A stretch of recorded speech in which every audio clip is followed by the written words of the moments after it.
Welcome to Zero to Ohm. In just 60 seconds, let's understand what electricity really is.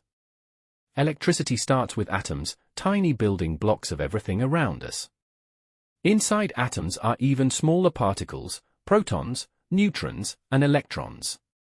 Electrons have a special ability: they can move. And when these electrons start flowing through a material like copper wire, we get electricity. But they need a push. That push is called voltage. It comes from sources like batteries or power plants. The actual flow of electrons is called current, and materials that resist this flow, like resistors, control how much current passes. So electricity is just a flow of electrons, driven by voltage, and controlled by resistance. That's electricity in a nutshell. Hit subscribe for more electronics made simple, from Zero to Ohm.